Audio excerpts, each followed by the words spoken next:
In episode number 306 of the Reasons I'm Broke podcast, we cover James Gunn's firing from Disney and what this means for the future of the Guardians of the Galaxy. We also have some amazing new movie trailers from San Diego Comic-Con 2018. Our comic book highlight this week is Saga number 54 and how Brian K. Vaughan once again tears our hearts out.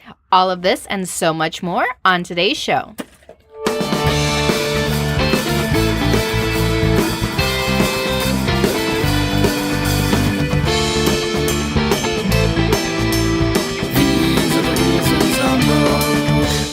Hello and welcome to the Reasons I'm Broke podcast, bringing you the reasons we're broke every single week, ranging from comics, movies, TV, video games, and more. I am Darth Vader Daniel. And I'm your Emperor, Kelli. For any new brokettes to the show, the way we format it is first we go over some news. We head into our brokette block, in which is what Kelli and I did for the week. We thank our Patreon backers who make the show possible. And finally, we end with a comic book highlight or interview.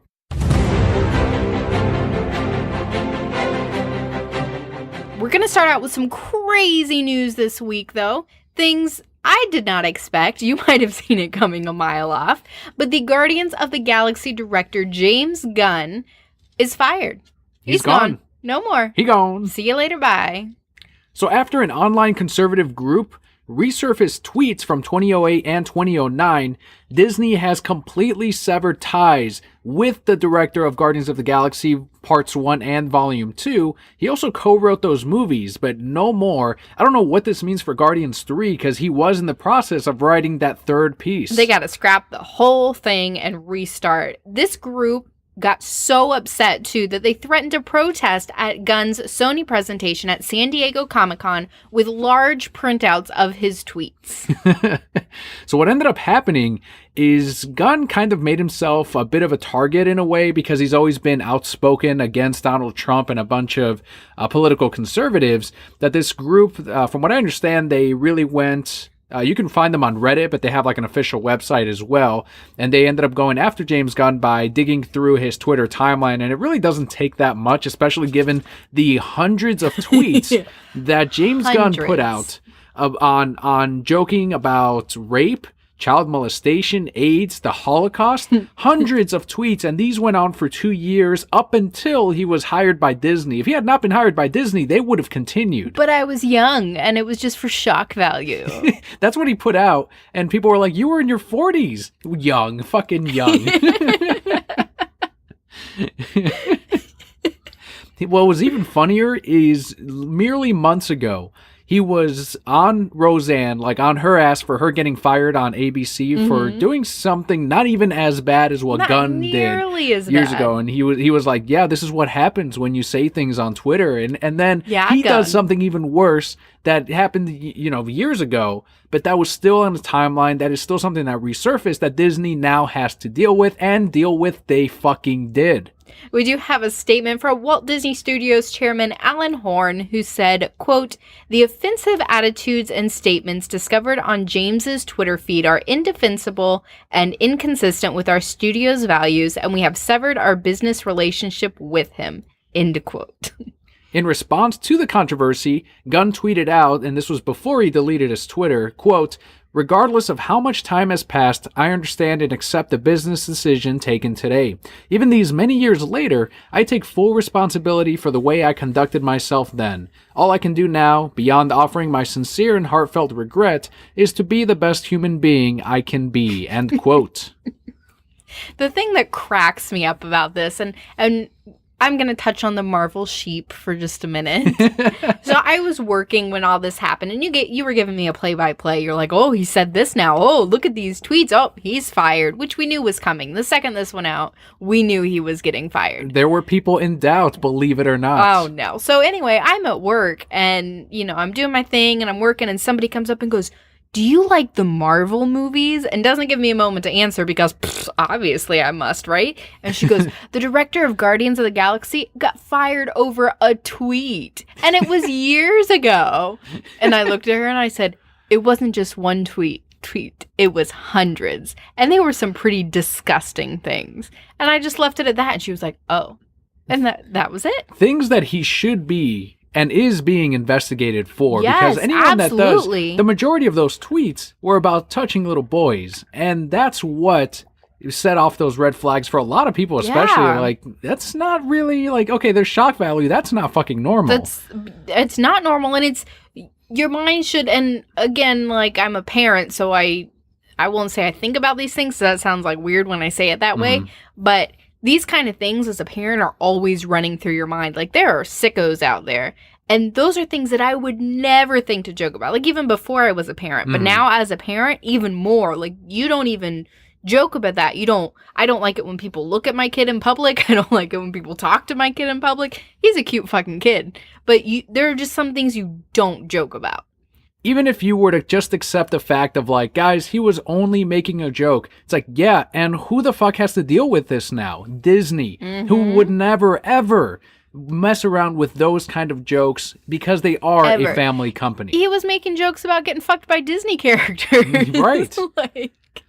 All of that, they have to chop immediately. Within hours, they fired him. He was gone. They severed ties within hours, again, because they have to be on top of this. Someone pointed out perfectly on Twitter, like, it's not so much even the fact that he made the jokes. If it comes out and they investigate him and it turns out he was touching kids and Disney had him still hired, that they'd be fucking destroyed. They'd be gone. Exactly. This is, in a sense, part of, I would call it the same kind of thing as the Me Too movement. You hear about an allegation, you're done.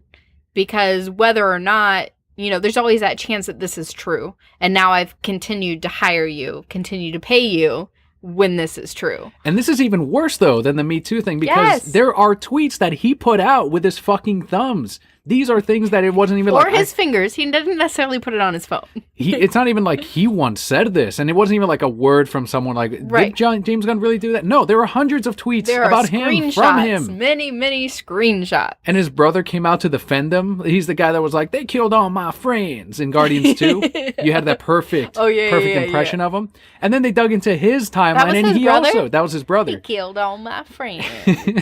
And he also had tweets about rape, and it's like, I guess it runs in the fucking family.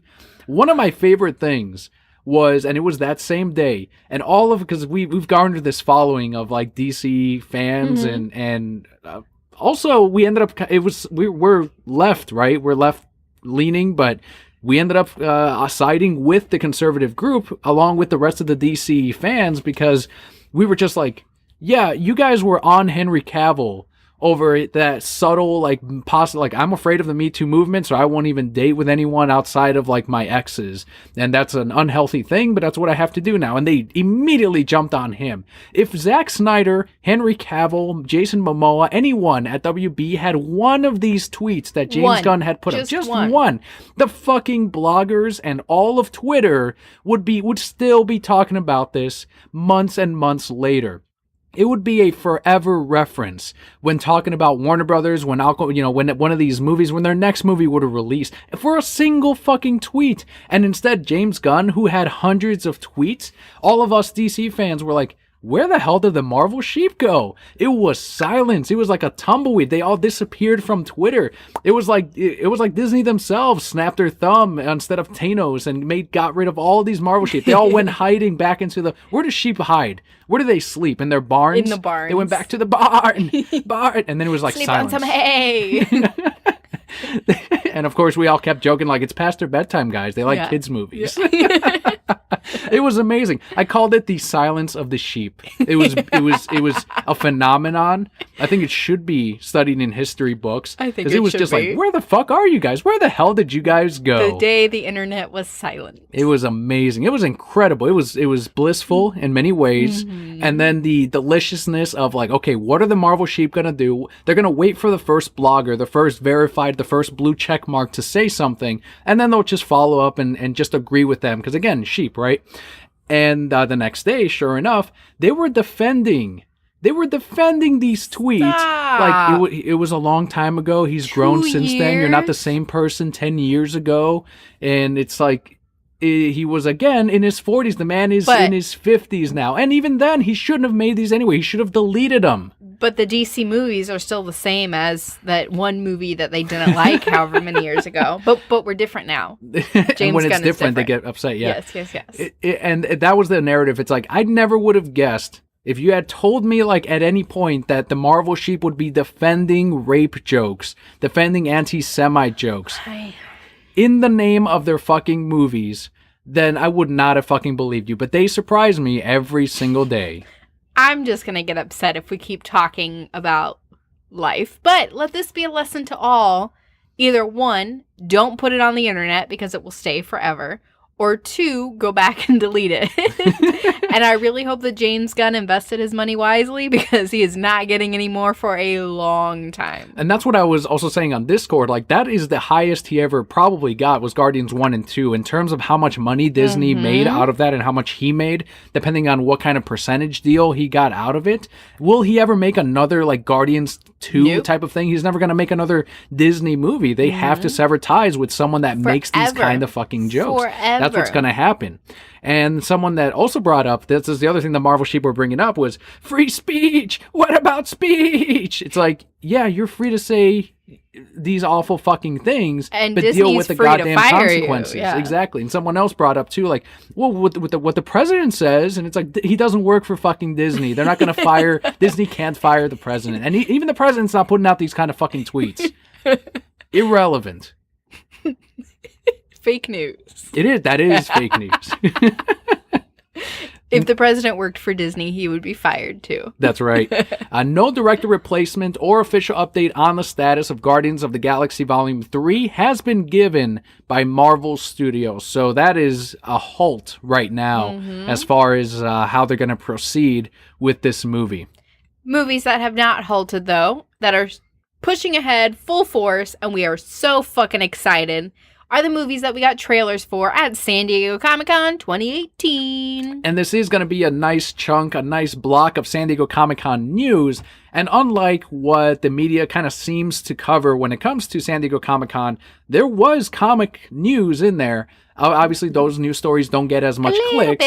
So these trailers, there's actually a good amount, a real good amount. It's just people that say that there's no comic news ever at San Diego aren't looking and they're not finding it either because these sites aren't highlighting those things. Unless you're going to Bleeding Cool, unless you're going to Newsarama, you're not going to be finding those news stories. So let's get the movies and the televisions out of the way, and then we'll head into the comics. The comics news from San Diego Comic-Con. And let's kick it off with the trailer that I am the most hyped about out of these three. Definitely. So the first trailer we're going to talk about is Godzilla King of Monsters, which is set to release May 31st, 2019. So all three are Warner Brothers movies, by the way, of course. The reasons I'm on the podcast. But James. Forget about James, Marvel Sheep. Forget about him. This king of fucking Godzilla monsters, like all this fucking shit. We got our first glimpses of the new three monsters that we're seeing for the first time under this continuity, which were Mothra, Monster Zero, and then Rodan as well. And you see both forms of Mothra. You see the caterpillar stage, or I don't know what moths are, like what that pupa I think is it? They're pupas. I'm going to call it caterpillar. And then they turn into, it's not chrysalises, because chrysalises are butterflies. Cocoons are butterflies, moths are chrysalises. Okay. Are you sure it's not the other way around? It's not swapped? I don't know, maybe. Well, we see both versions of Mothra. I'm not a fucking scientist, and biologist. Whatever. Your impressions first, because at first you know that we have 11 from Stranger Things. She pretty much headlines the whole movie. And then the villain is the lady from Up in the Air. She, I guess, plays the love interest, sort of. And, I just remember her butt from that movie. And in this one, she plays the villain, is what it seems like, because she seems to be tricking whoever's in charge of waking up these monsters and finding them into waking them up. And she says, it's for the Earth, you have to, otherwise we're destroyed. It's like, actually, King Ghidorah's probably going to fuck things up. I don't even know if Rodan and Mothra are all three, are they all going to fight Godzilla, or will they team up against Monster Zero? No, Monster Zero's the good guy, and so he and Godzilla are going to fight the other two bitches. Yeah. No way they don't make King Ghidorah the villain. You mean Monster Zero? Right. Because that's his true name. Yep. His true name. This was a fucking epic trailer. It wasn't what I expected from a Godzilla trailer, but it gave us everything we wanted, and just amazing music. Just so epic. Like, I felt hopeful for the world. Godzilla came out and went blah into the sky, and you would expect, like, boom, boom, but it was like, nah. And I was like, the world is saved. But then all this other shit happened. Like, I feel like I almost watched the whole movie in the trailer, but I still want to see it because it was so cool. And then you could see Mothra's wings, like, nah, and then you see exploding volcanoes, and then lightning everywhere, and you're like, oh shit, what's gonna go down? And then Godzilla walking, and there's jets over him, like, we're with you, Godzilla. And I'm like, yeah.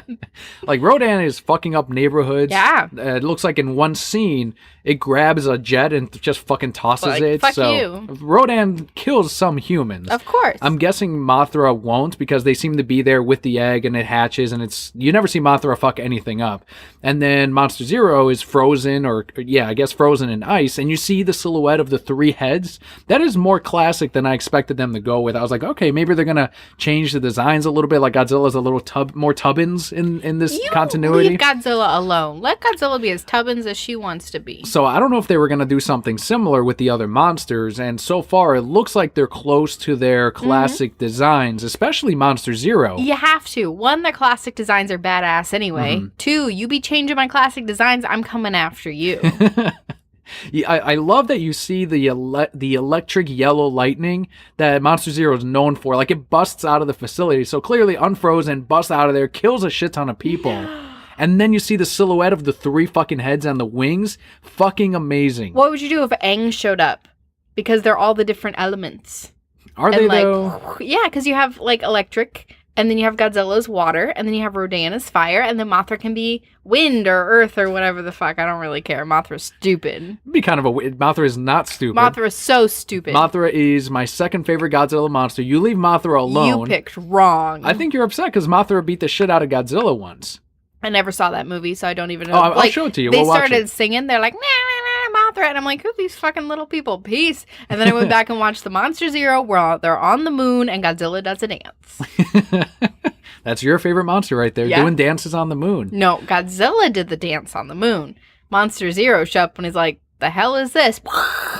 With, like, his head on strings. Yeah, that's right. That's great. Right. So who's your favorite monster? Is it Monster Zero or Godzilla? Monster Zero. Okay. I mean, I don't really consider Godzilla a monster. I consider Godzilla a hero of the people. Now, here's the question. Will Godzilla rip out the middle head for King Ghidorah, and then will we see a Mecha King Ghidorah, Mecha Monster Zero in the future? I'm guessing it's not the middle head. I'm going to guess if you're facing him, it's the head on the left. Why specifically the one on the left? I don't know. That's just, I see it in my dreams, and I feel like sometimes as a Palpa Kelly, I interpret things from my dreams. I don't know. I'm just bullshitting here. I'm pulling things out of my ass. What about Mecha Godzilla? Do we see Mecha Godzilla, or is this the battle? I think this is going to be a crazy ass battle, and at the end of the credits, we're going to see one of 2 things. We're either going to see the beginnings of Mecha Godzilla at the end of the credits, or we're going to hear like a fucking King Kong. From King Kong. As people have put it, the title should be King versus God, because it's King Kong and it's Godzilla. Like, that should be the title of that versus movie when it comes out in 3 years. You better license that shit now. Yeah. Go buy the URL, please. Were you hyped for this movie? Were you as hyped as I was? Surprisingly so, more than any of the others, because we got to see glimpses of the new monsters. They were filmed in such a way. You got to see just enough. Right. And then you heard boom, and the music was just like, I was ready.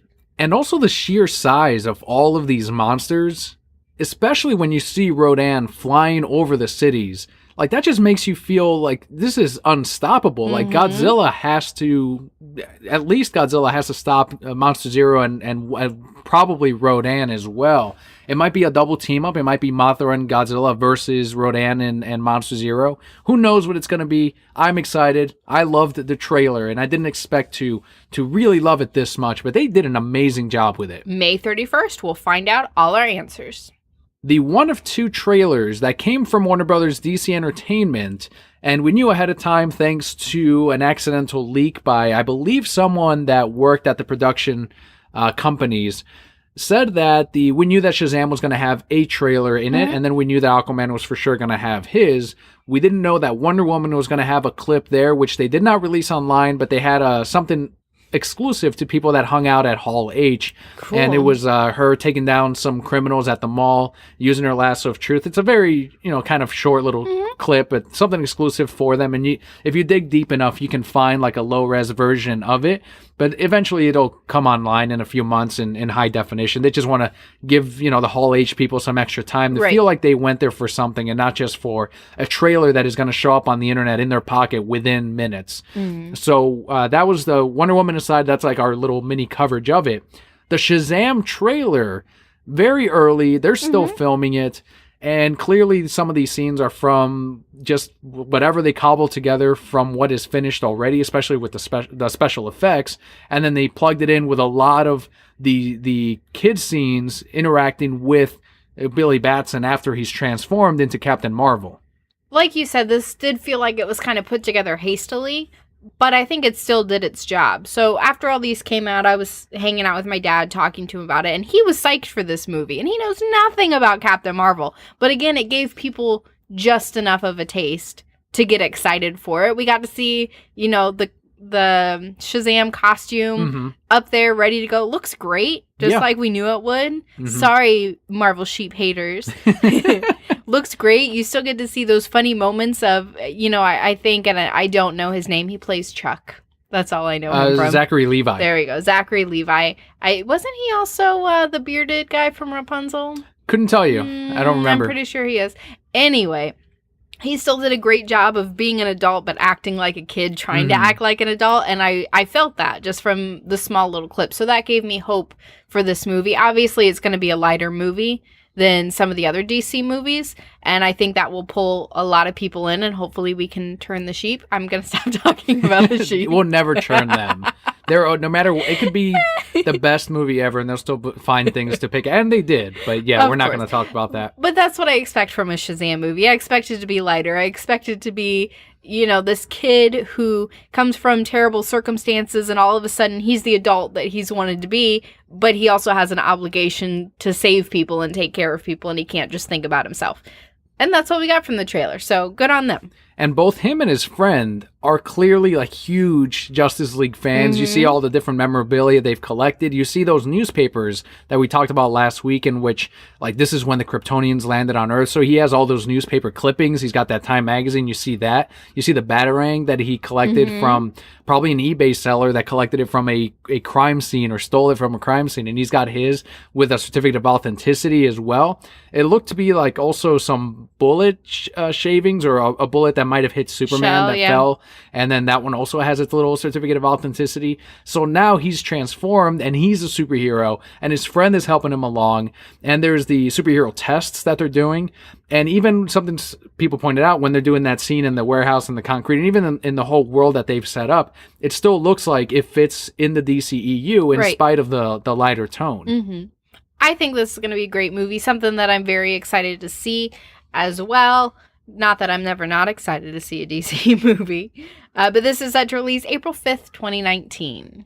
The final big trailer from DC's lineup of movies and superhero trailers was finally the Aquaman trailer that people were waiting for. And Aquaman is set to release this year on December 21st. Got to see tons in this trailer. We were so excited last week to see Black Manta on a poster, just their head. Same with the Ocean Master. Here we got to see them in action, moving around. So you see the Nicole Kidman and the setup at the beginning with the lighthouse, how she washes up, and then suddenly, they hook up and we get we get Aquaman. And then we see some training scenes between him and Willem Dafoe where he's catching the trident and he's swimming with Willem Dafoe. So there's like that training bit, and I don't know where he got separated in between that, because you see his younger years. You have a very Harry Potter-esque scene in which he's communicating with the different sea creatures at the aquarium. And they're, kind of like Harry did with the snake in the very first movie or in the very first book. And then it goes into a scene of him jumping into or breaking into a submarine and taking out two thugs who are wearing armor that's very similar to Black Manta. So I'm assuming it has to do something with that plan or Black Manta's group of terrorists or whatever they're doing. I'm not sure what his plan is. Maybe just to support King Orm and to facilitate this war between the surface and the Atlanteans. But before we go into those scenes, we also see Atlantis as well. Obviously super CG, and that's something that some of the Marvel haters have pointed out.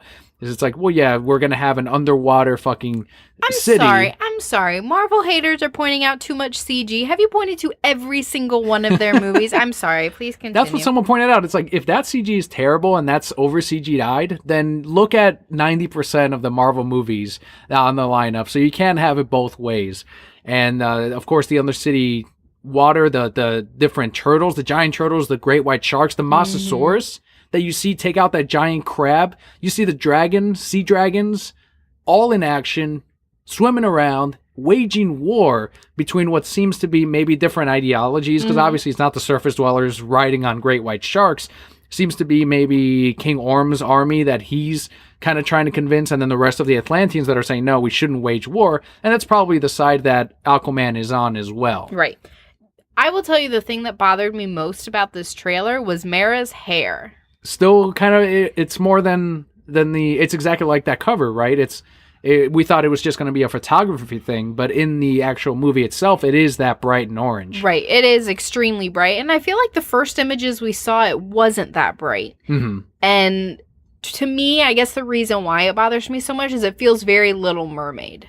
Yeah. Because it's that bright. And I feel it would have been more impactful if they had toned it down just a little bit. Sure. If you think about it, swimming in the ocean, you're not going to want bright red hair anyway because it's easier to see. I don't know. I'm just making... Again, I'm not a scientist. In Justice League, her hair was not that bright. Mm-hmm. In Zack Snyder's first image of her, it was a more natural red. Right. More similar to yours. There was like some blonde highlights as well. Mm-hmm. But then in this, it does seem like they straight up went heavy dye on it. And I don't know if that's another movement by Warner Brothers to try to make them more colorful, as that was a big criticism of, I guess, the Snyder movies. But I'm not sure why that decision was made. But if the worst thing about the trailer is like, I think that hair color is a little too red. Like, all right, great. That's a great trailer. I do also feel for Nicole Kidman, who has a child that looks nothing like her. That's true. That's why we should all just go as the three of them. Pretty much. What'd you think of let's go straight into Orm. People have fallen in love with him, apparently, like Night Owl He's himself. Gross looking, but whatever. And Black Manta shooting off the fucking beam, seeing him in full costume, seeing him in full motion. Looked great. Looked straight out of the fucking comics. He's got the extra cannons or like a jetpack type of thing that they added. In the comics, it's a little bit more slim, but in this, it is more, looks like weaponized than the normal. But the fucking head is exactly like what we saw in the comics. And they did the giant, the laser beams. Yep. They did the fucking beams. And you see it, and he shoots them at Aquaman. And the trench, you saw them in action in several scenes. You get a close-up of one, and then you see this gorgeous scene in which Aquaman and Mera are jumping off a ship, and they're just swarmed by the trench. And then there's a shot of it's a horizontal shot where you see half the surface and half underwater, like the camera sitting right there. And Mera and Aquaman are flying down or swimming downward, and then the trench are just down and coming at them. Like, beautiful fucking shot.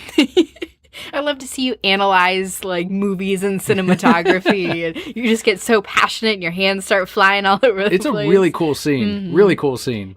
This has also made me excited for the movie. Seeing Aquaman and Justice League got me really excited, but again, they did a great job with this trailer, and thankfully we won't have to wait too much longer to see it, because exactly like you said, it all looks spot on, and that's what we as comic lovers want to see from our movies.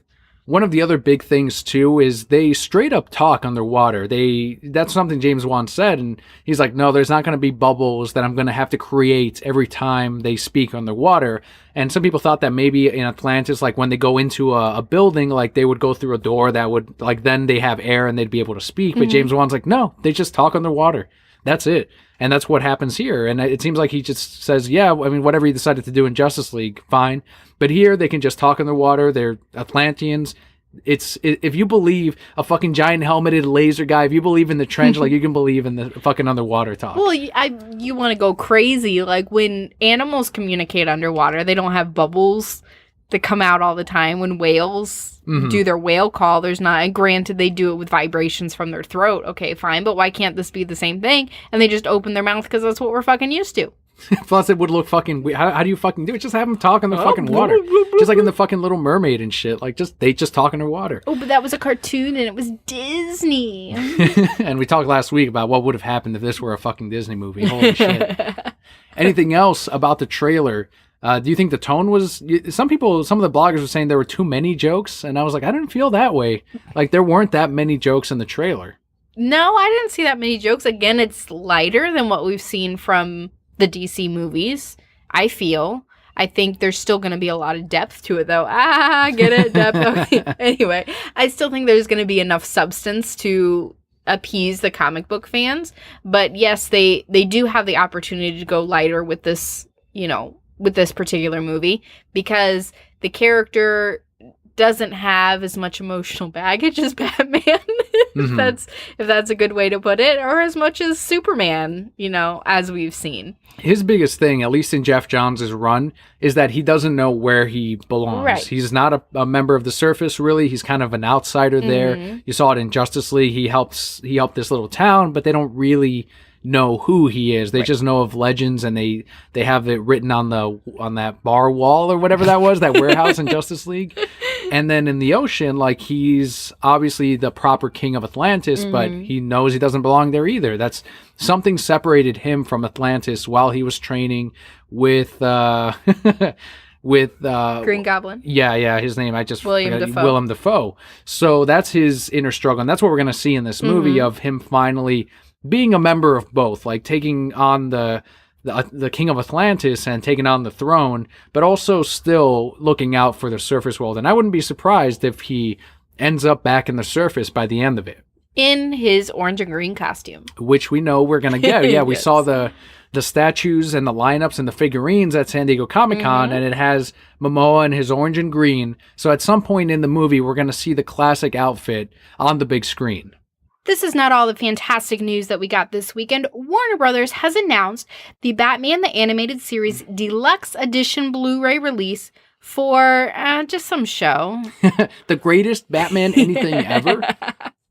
This set will feature all 109 episodes across 10 Blu-ray discs, complete with 11 commentary episodes, 3 Funko Pop minifigurines, 7 lenticular art cards, and 2 Blu-ray adaptions of Mask of the Phantasm and Batman and Mr. Freeze Sub-Zero. This series featured actors totaling an Academy Award, 11 Oscar nominations, 65 Emmy Awards, 283 Emmy nods, 15 Golden Globe Awards, 85 Golden Globe nominations, 4 Grammy Awards, a Peabody Award, and 17 forever honored with stars on the Hollywood Walk of Fame.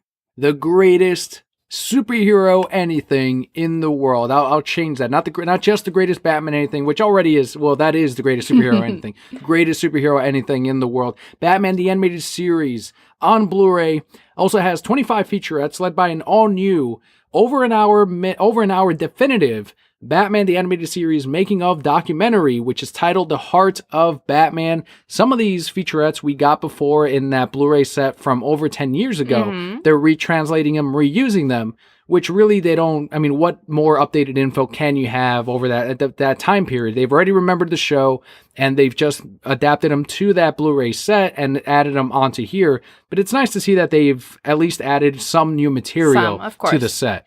So this deluxe limited edition from the WBshop.com retails for a low, low price of $112.99. $113 for 109 Blu-ray high-definition episodes, plus 2 movies, one of which is the greatest Batman movie of all time, Mask of the Phantasm. It does count. It came out in theaters. But in case you want to spoil yourself a little bit, once again, at WBshop.com, for $137.90, there's our 2 exclusive editions in which it features one of 2 limited edition t-shirts. That's only like $30 more, $25 more, and you can have a limited edition t-shirt. One of them has glow-in-the-dark eyes. The Batman glare. So which one of these did you purchase? Because I know that you've already pre-ordered it. I pre-ordered it within an hour of it going up course. on the WB shop Of because course. before that it was up on Amazon for like a day, and I said, nah, I'll wait. And sure enough, it went up on the WB shop with the 2 limited editions. Ended up going for the deluxe limited edition for $113, and that one is set to release.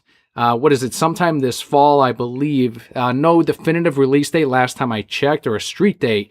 But the presentation and the packaging, especially the lenticular cards, Beautiful. absolutely fucking gorgeous. And yes, even though we're getting the WC app, and we are signed up for that, we're also getting the Blu-ray set because I have to watch it. 1, it's in higher definition than when you stream it. And 2, it's all 109 episodes and not just the first 2 seasons. Well, regardless of that, we've said this a million times. You vote with your dollar. Do we want more Batman the Animated Series? Absolutely. So we're going to purchase everything Batman the Animated Series forever, as long as they're releasing them, because we want more. I think they said that the amount of these it's a limited release, and I think they did 20,000 copies of this, and within a day of them releasing it, they had already gone through 1,000 pre-orders. So by the time you're listening to this, if you're like, I'm gonna get it, but eventually it's like, no, don't wait now on it. and go get it. Pre-order it, or if you're getting the WB app, then if you don't mind, get it there. But if you want this limited edition, right, get on that now. Well, for like the pop figures alone, yeah, if they're only gonna be on there. Those they sell separately. Oh, okay. So you can get those separately. Man. It's just like an extra thing they threw in there. All like, right. Zero interest in it. I want my Blu-ray discs, and we're getting 10 of them. They had a bunch of pops sitting in a warehouse. So like, throw them into this. It's true, because they're not even animated series pops. They're just like generic Batman, really? generic Joker, and then like classic Harley, which I guess could be animated series, but it's not, because they actually did a Harley from the animated series. Lame. All right. Well, anyway, we're getting this, and that's exciting. Here's the comic book news from San Diego Comic-Con, and an email was sent out that same week saying that DC Comics is making Batman number 50 and Catwoman number 1 returnable to retailers, including the variants, except for the retailer exclusive variants. That's very nice of them. They fucking better have done it. They did. Holy need to shit! do it. I was so mad. I know you were. Like Tom King and I and DC, I'm like, we're okay, but we're not on great terms. Don't pull this shit again. Don't pull this shit again. It's like, you've learned your lesson. No more. This was, of course, the non-wedding issue between Batman and Catwoman, and the issue that they marketed as being the wedding issue, and then us buying into it as retailers, customers buying into it as collectors, and then them not delivering on that wedding. Fans buying into it as having an emotional attachment to these characters. That's right. Ugh. So according to a lot of retailers at Comics Pro, many stores appreciated the good gesture from DC, but did not have copies left to return. So it looks like it's still sold, really, and I can say that too at the shop. Like, I'm almost out of the main cover of Batman number 50. And it is that same example, as I said last week, of most people were, disappointed, but we're still buying the issues. Right. And even our particular retailer exclusive, they're like, yeah, it's a really got good cover, and we want to support you guys, and they bought that too. So it's like, I will have issues to return, because some of the variants, like the Arthur Adams one, has sold the weakest out of all the covers we had. So that one will definitely return. The Jim Lee one, we won't, because that's a forever seller. Forever. And I'll probably be sold out of that next. The main cover we're going to be out of. We can't return the retailer incentives. Catwoman, definitely I will be returning. The main cover is not close to selling out. Spins right out of the wedding issue. The Archer variant, that we won't return either. So really, we're just returning the Arthur Adams variant and then the Catwoman number 1 main cover. Not a huge loss overall. Right. If we could return the retailer incentives, like maybe we'd return a couple of those. But even that, ours in particular, I'm really happy with how it turned out. I've seen some of the other retailer variants that are like, oh, I'm glad I didn't get that one. Because you don't really know what the cover is going to look like when you opt into these covers. You just hope and pray that it ends up being a decent cover. And thankfully ours was. Yeah, your cover is absolutely beautiful. But again, it was a great gesture on DC's part. I mean, they kind of had to. But still a great gesture that they went and did this. And like you said, it's still selling well. Because at the end of the day, it's still a good story. But we're still pissed off. Oh, yeah. I still want the preludes to the wedding. Like, that should have been also returnable as well. Even if you were to say, like, well, there weren't really that many, that it's like, no, make those returnable then if it's not really that big of a deal. Like, I'm stuck with a bunch of those personally. Like, I really want to return the preludes. You're asking for your cake and eating it too, so. It's the prelude to the wedding. It's titled that. It's mismarketing right there. There is no wedding. All right, call DC. Call your friends. I will. You're turning this. You're getting me angry again about this. No, I'm sorry. We're just on okay terms. Who, you and me? No, DC and me. Oh, okay. That's Keep my moving. spin-off podcast, DC and me. Can we have a cute little opening like DC and me, best friends forever, except when they don't have a wedding. And speaking of spin-offs, Dark Knight's Metal.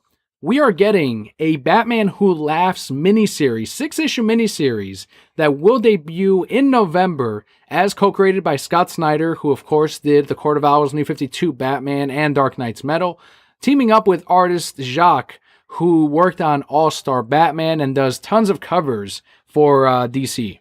This miniseries will have ties to Snyder's current Justice League ongoing and will be much darker than Dark Knight's Metal. You know what I have to say about the Batman Who Laughs?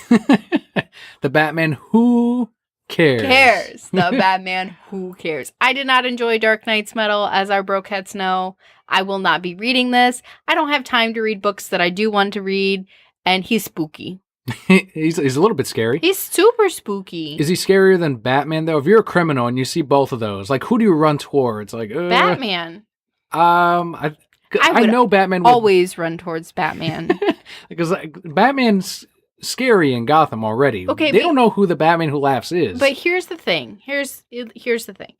If I have to be scared of Batman, I'm doing something wrong and I need to adjust my life. If I'm in a dark alley and I see this handsome old Batman over here, or I see this spooky ass motherfucker who's into bondage or some nonsense, hell no. I'm gonna be like, look, Batman, I did some wrong, but can you carry me in your arms to jail? Yeah, I'm really hoping that this ends up being better than Dark Knight's Metal, especially if it's more focused on just the Batman Who Laughs and what looks to be a sidekick or another team up, just like he did with the Red Death and the rest of the different evil Batmen. But this one is going to introduce an all new one, who is another version of Batman who takes Joe Chill's gun, Joe Chill, of course, being the murderer of his parents, and kills him with it and uses it to fight crime. So symbolically, he also kills criminals with Joe Chill's gun. And that's the other Batman. It's kind of like the Punisher Batman in a way. He's armed to the teeth, and he's going to team up with the Batman Who Laughs to do God knows what. So it's Damian? Like future Damian? Yeah, more deadlier though, because it's actually Bruce. Who cares? I'm going to love the sales on it though. I'm going to love the sales on it. You enjoy that? You can let our brokeheads know what you thought about it.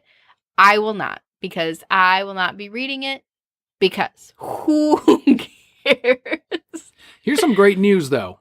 Right before Detective Comics number 1000, right before the big 1000 on Batman, for Batman fans, DC has confirmed that Peter J. Tomasi is taking over Detective Comics with issue number 994.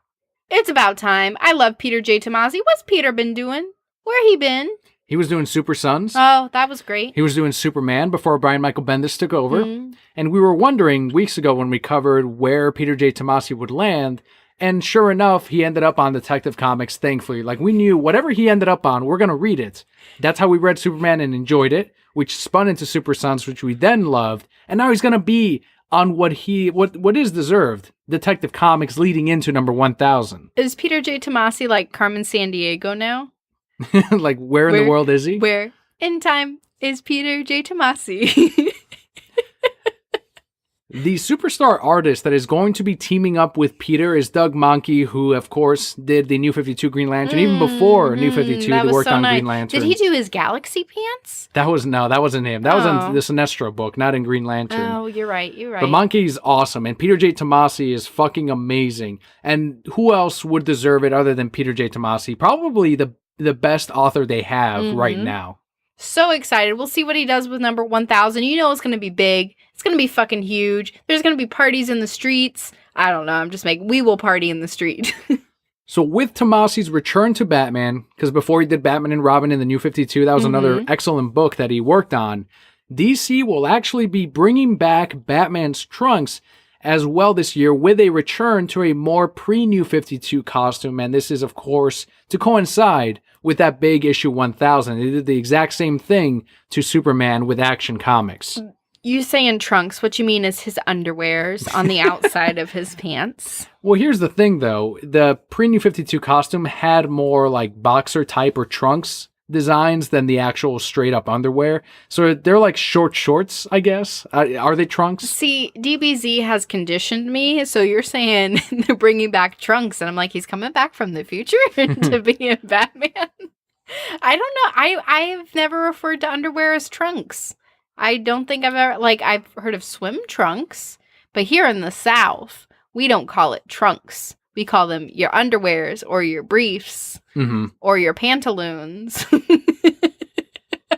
Well, Batman calls them what he wants, and he Yes. calls them trunks. Batman's chest logo will be black, similar to his debut and around the Hush era, so they're going back to that same look that we got before, once again, the New 52, and it is going to debut before Detective Comics 1000. This is smart. You have to get to your 1000 with the most classic Batman that we can have. That's the key word, that we can have. We're not going to have purple gloves and guns. No. But that we can have that's going to pull in the most people. They're going to look at number 1000, and not only are they going to say that's 1000, they're going to say that's the Batman I recognize. Perfect. Let me pick this up. And now you bringing in not just a new generation, but the older generation as well. Do you think Batman goes to Alfred and he's like, Alfred, where are my trunks? Alfred's been hiding them the whole time. Does Alfred iron them? You know, some people iron their trunks before they put them away. I'm sure he does. Do you need me to start ironing your trunks? Because I won't. Some more San Diego Comic-Con news. Originally announced as the final arc of All-Star Batman featuring Scott Snyder and Sean Murphy, Batman Last Night on Earth will instead swap artists with Greg Capullo. Greg fucking Capullo. Where's he been? What's my man Greg been doing? He's been doing Justice League Dark variants. Oh, that's it? And he's working on Last Night. That's actually what he's been tweeting about. And now we know what Batman title they're working on. So the title will come oversized as part of DC's Black Label imprint and will be 3 issues long. DC's description of the series goes, quote, Batman wakes up in a desert. He doesn't know what year it is or how the Joker's head is alive in a jar beside him, but it's like the beginning of a quest, unlike anything the Dark Knight has undertaken before. In this strange future, villains are triumphant and society has liberated itself from the burden of ethical codes. Fighting to survive while in search of answers, Bruce Wayne uncovers the truth about his role in this new world and begins the last Batman story ever told, end quote. You lost me with Joker's head alive in a jar. Gonna have to read it. Ugh. Gonna have to see what's happening. This sounds, pretty cool. I'll read it. No release date has been announced. Alive in a jar? Someone's gotta torment Batman, and of course it is the Joker. Is it going to be like that beaver from the Harley Quinn book? It could be, yeah. And maybe Batman's gotten a little bit more insane Maybe than he's he fucking usually crazy and it's dead Joker's head in a jar. Maybe it's not even the Joker's head in a jar. Maybe it's just some other person. Oh no, I can't. I'm going to have nightmares. Why did you tell me about this book? What is DC doing to me? Well, Scott Snyder started with Vertigo and a lot of horror comics when he got onto DC. So this kind of goes back to his roots of scary stories. And now he's continuing to bring it into the Dark Knight. And we got that before with Dark Knight's Metal. So he's kind of going back to those roots. And as we mentioned, it is part of Black Label. So it's going to have bigger pages in full artwork. And Greg Capullo, who's very detail-oriented, we're going to see those pages really nice. Beautiful. Absolutely gorgeous. That rounds out the San Diego Comic-Con news. But we did get some solicitations from DC for October 2018, in which we did get the reveal that select titles will have enhanced foil covers similar to what we got in Dark Knight's Metal. People really love these covers.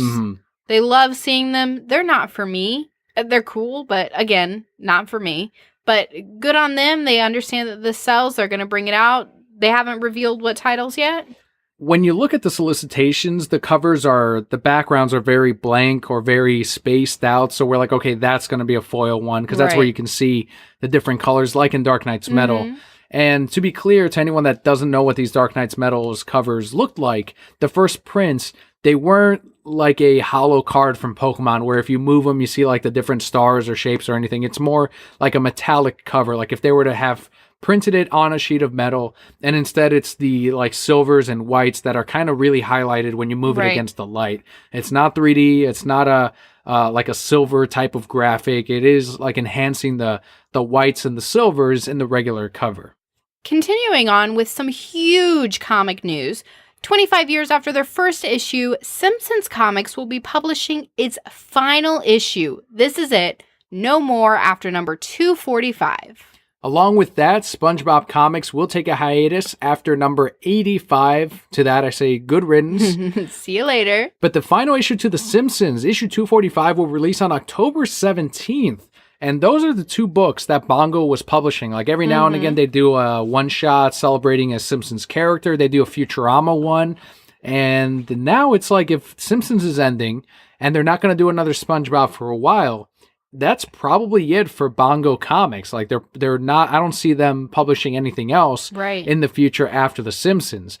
And from what I was reading online, like at my shop, we get a couple copies to hit the wall and they sell out of the bins, but they're not crazy sellers. We're never ordering 30 copies or whatever of The Simpsons.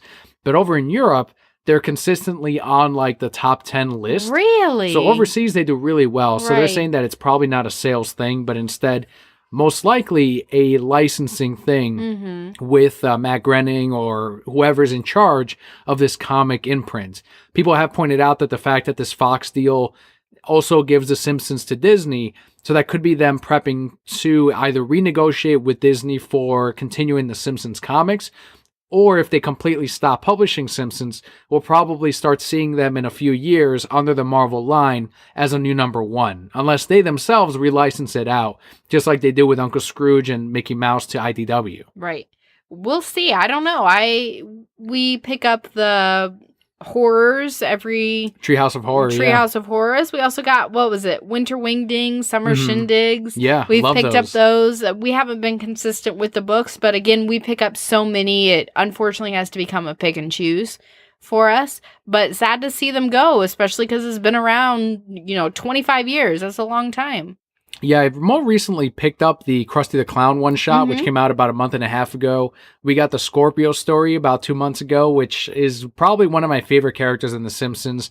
I don't know if you ever saw that episode, but The Simpsons move to another town. They leave Springfield, and Homer gets a much better paying job to where he can take care of his family. He can send Lisa to a really nice school. But this town is also like way ahead. Like Bart ends up going back to they put him in the slow class because they think like, yeah, this is where you'll be better off. And then Marge is at home, and their home is actually self-cleaning. So like everything takes care of itself. And she's like, I finished everything and it's not even noon yet.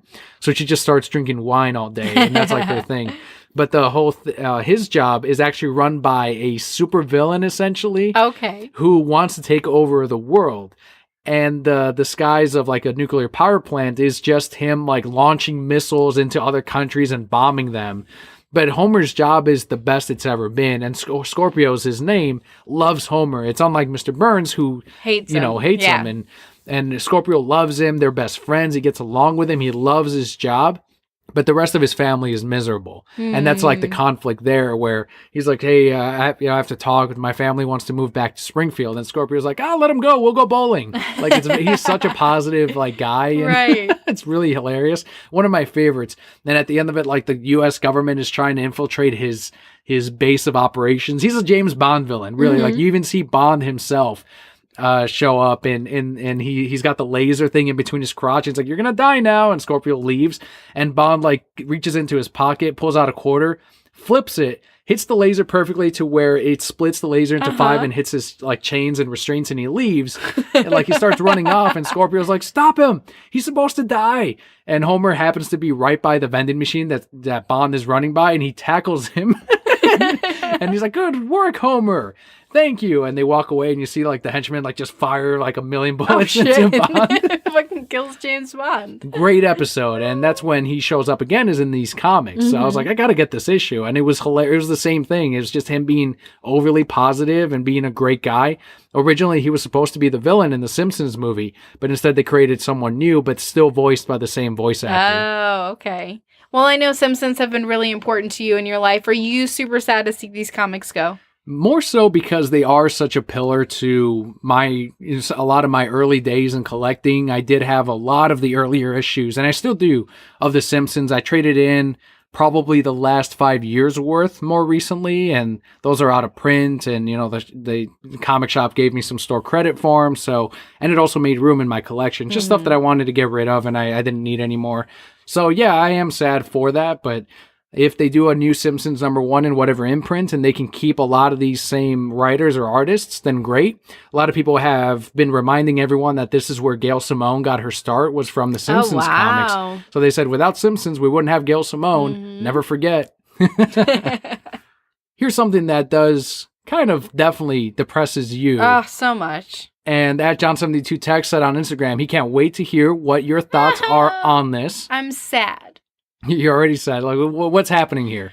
So after the latest issue of Saga number 54, writer Brian K. Vaughan and artist Fiona Staples will be taking a year-long intermission from the series. A year. Not the regular, 3 to 6 months that they have been taking to let people catch up on the trades. At least a year. A year. I could, not that this is going to happen, but I could create another human in that amount of time. You could write a fan fiction to continue with Saga 55. No, I could never. You could rewrite number 54. I would, yes. My 55 would not be Brian K. Vaughan's 55, so. Very true. I'm not even going to try. So straight out of the issue, and the back of number 54, we have a column from Brian K. Vaughan. Quote, after 54 issues and over 1,200 consecutive pages of sequential storytelling together, Fiona and I have decided to take an extended break before we eventually reunite with Saga number 55. And unlike our usual 3 months of vacationanza between arcs, we plan to pause publication of the series for at least a year. This obviously wasn't a decision we took lightly, but Fiona and I feel a responsibility to keep making the very best comic we can, and we both agreed that the only way to eventually finish this epic saga we set out to tell was with one significant, let's call it, intermission, end quote. Saga's next trade paperback collection is due on September 26th. I don't care. Will they actually return? Do you think they'll finish? Does it sound like they're about to finish the story by the time they come back? It sounds like it's extremely close. I mean, this has already told such a fantastic story, and the way that we have Hazel's dialogue in this particular story sounds like we're pretty close to the end. So I'm hoping they take this year and they just crank out the rest of it so they don't have to worry about it, and then boom, we're done. To any newer Brokept members, this is your favorite comic of all time. This is my absolute favorite comic. If you guys haven't read Saga, go and read Saga. Obviously, they're all out in trade paperback. I'm sure we'll get a giant compendium. What is Saga about?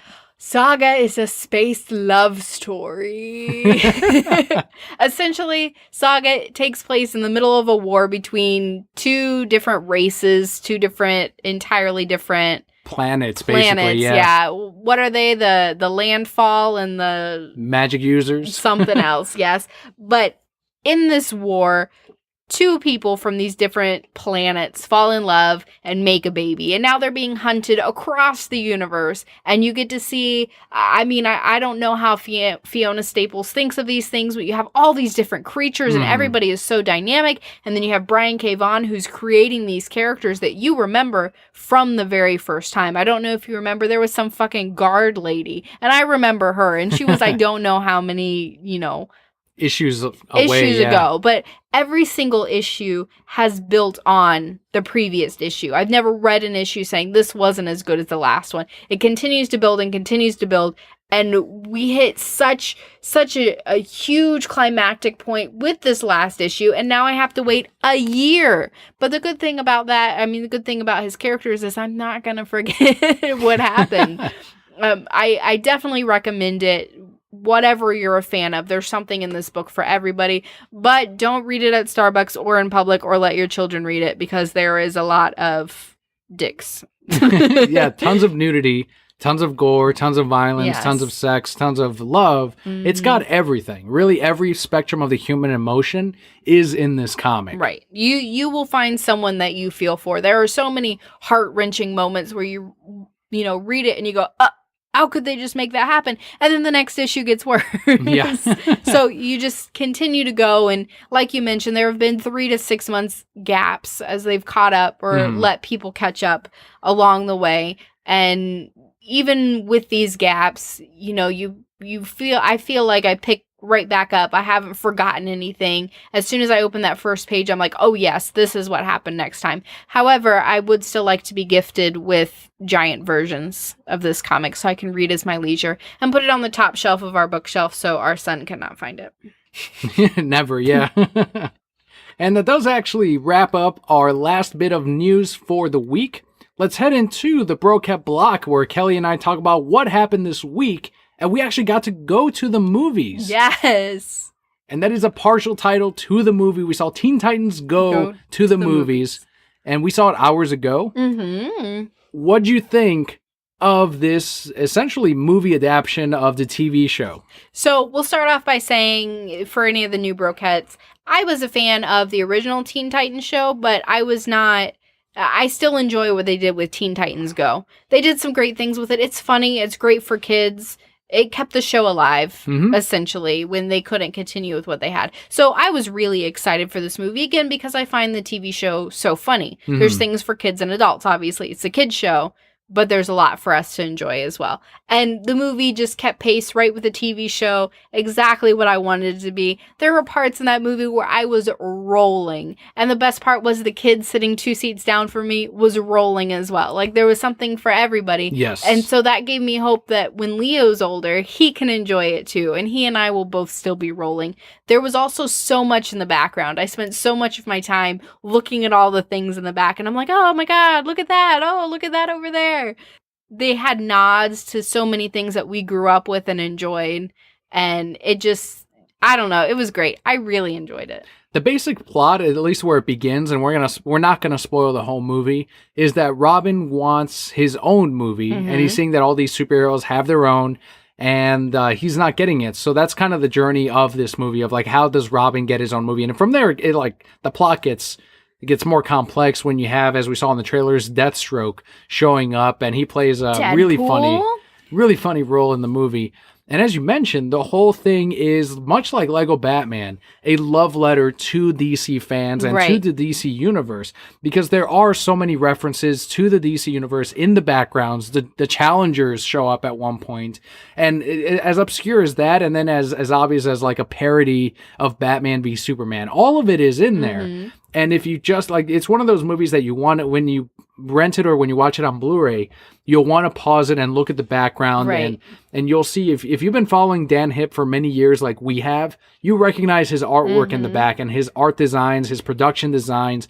We've seen the guy, like, the moment he was an artist and doing, I'm not sure what work he was doing. He was working on a couple of comics, but then when he got hired by Cartoon Network to work on Teen Titans Go, that was like a huge day for him. And we saw him really blow up on Tumblr, on Instagram, on Twitter, and good for him, because his art is absolutely gorgeous. So when you look in the background, you see these art pieces of these poster recreations to movies we know, but done up in Dan Hipp style, but they're also jokes. So they're twists on everything else. It's a parody.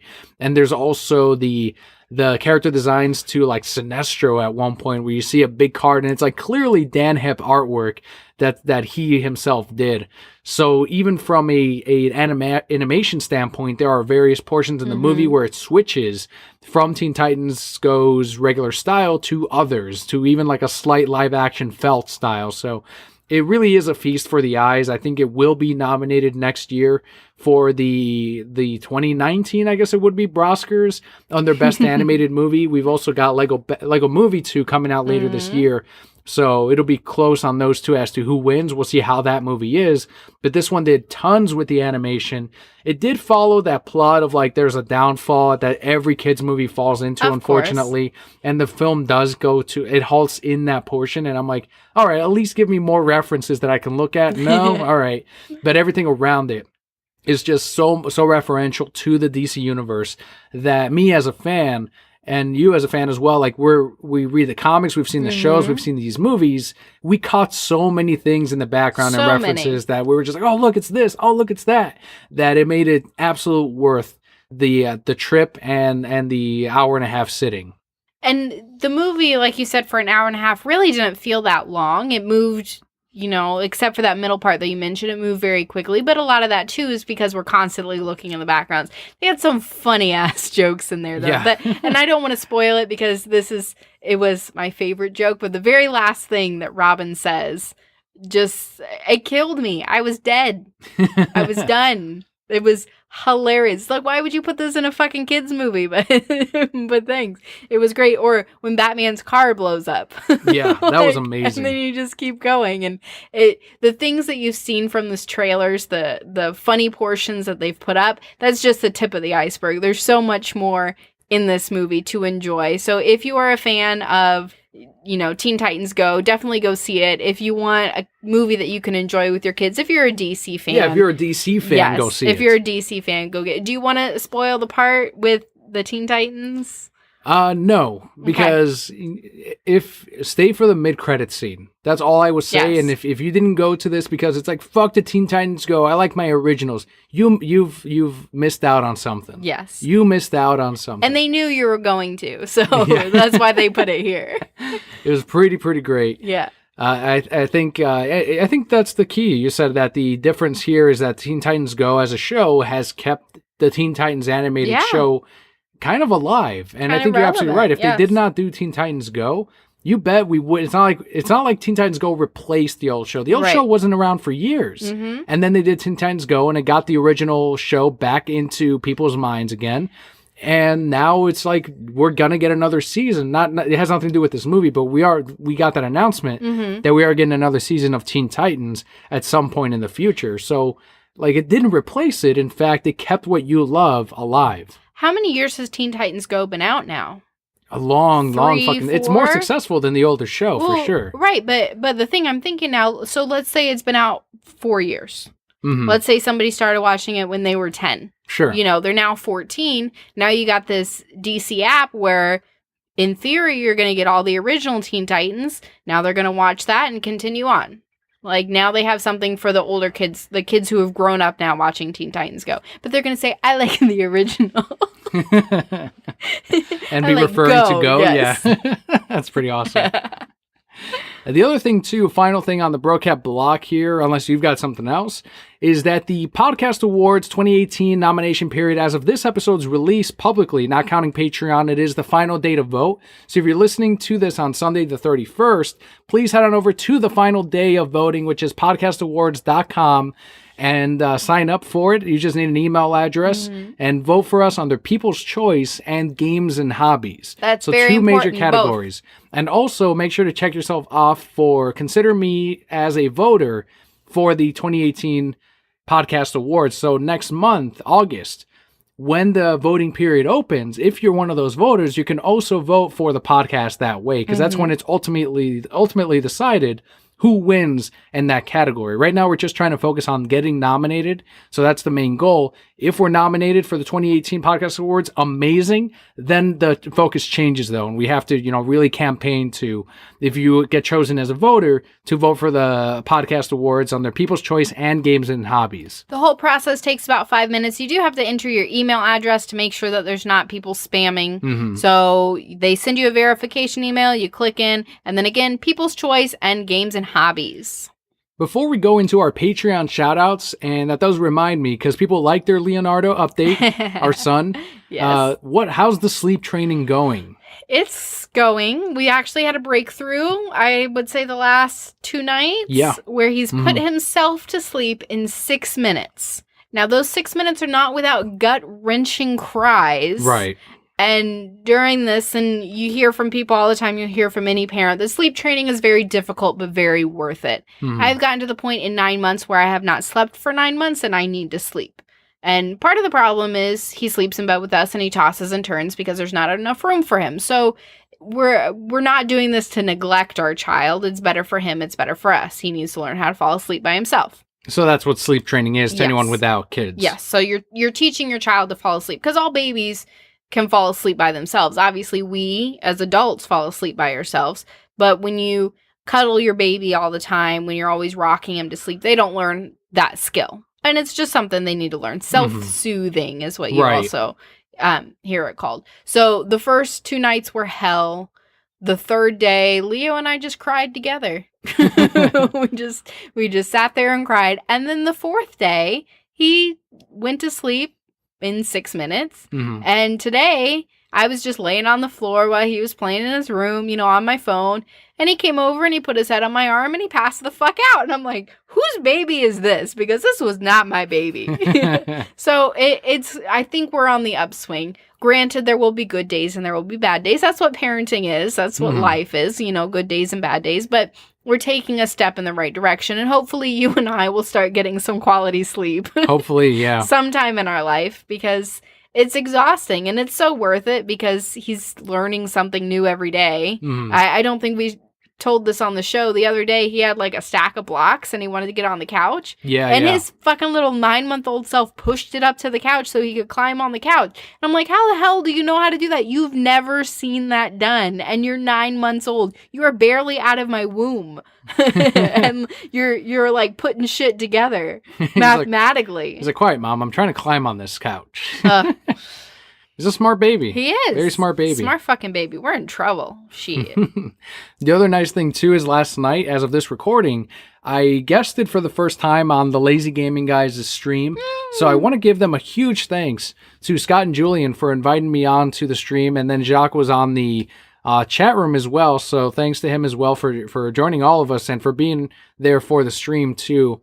And it was fun. Like it was when I got on, I think it was for an hour and a half, maybe 2 hours. Wow. And then I know Julian said he especially enjoyed it because normally it's been just him and Scott lately. And they kind of go over some of the same things sometimes. But then when they have that other person on there, then, we can all go on rants about all kinds of things. And then Purple Swordfish was in the chat as well. Bobby, also Alpha Mega Zulu. So it was a good chat. It was a good stream. And I'm really grateful that they invited me on to guest on the Lazy Gaming Guys. So that's youtube.com/Lazy Gaming Guys. I will be tweeting out a link to this live stream.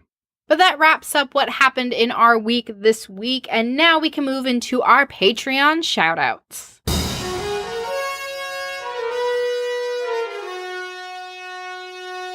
We have 2 shoutouts this week. First one goes out to Jordan on Twitter, as it's spelled at Alusnock, at ALUESNOC, who is one of the hosts of the One Up Me podcast, which is a video game podcast. He just moved his podcast over to Libsyn. That's Liberated Syndication. For those, are you impressed that I know that?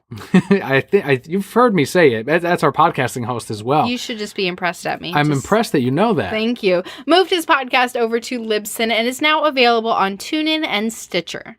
That's right. So more places that you can find the One Up Me podcast.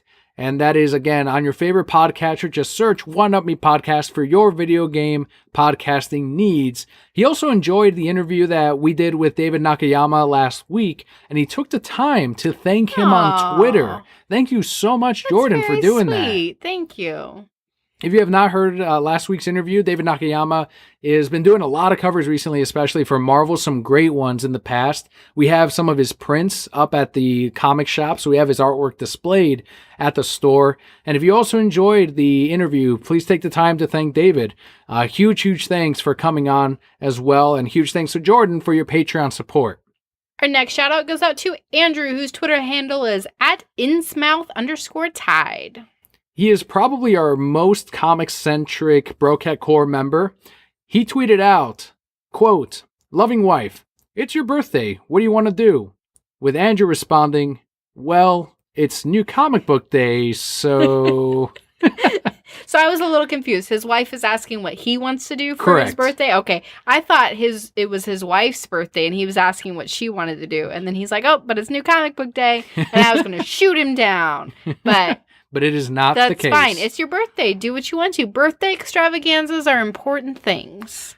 I've seen him also tweet out that he plans his vacations around New Comic Book Day. That way he can make it back for Wednesday. And he's always putting up his comic haul as well. So make sure to follow Andrew on Twitter at @insmouth_tide. That's at INNSMOUTH_TIDE. So thank you guys so much for your Patreon support. Thank you to all our Patreon backers and all of our listeners. If you are not a Patreon backer, but you say, you know what? I want not only my shout out every single month, but I want the episodes early. It's very easy. Go to patreon.com/thereasonsimebroke, and for as little as $1 a month, that's only 25 cents an episode, sometimes less when we have extra Sundays in the month, you too can be a Patreon backer. Huge thanks to decalavenue.com for the help at the $5 decal reward tier. And you heard me mention Discord earlier today. If you head on over to thereasonsimbroke.com, scroll down to the links at the bottom of the page, you will find a Discord link. Click on that and you will join the Brokehead Core Lounge, in which you can chat it up with other Brokehead Core members. Also, if you want to know what kind of coffee I'm drinking every single day, you can follow me on Twitter at Kelli. And look for hashtag what's brewing with Kelli. There you go. And with that, let's head into our comic book highlight for the week.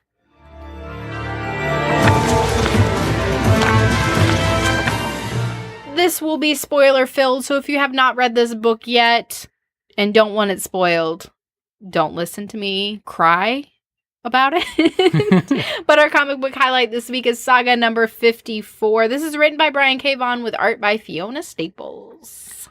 First printings are sold out. Understandably so. This issue is going to a second printing. Did it break your heart? Broken. More than Silver Surfer's ending by Dan Slott. Broken. Okay, you can't compare the two because Silver Surfer's ending I was heavily pregnant for, and so I cried at everything. This one was very unexpected, and I also cried.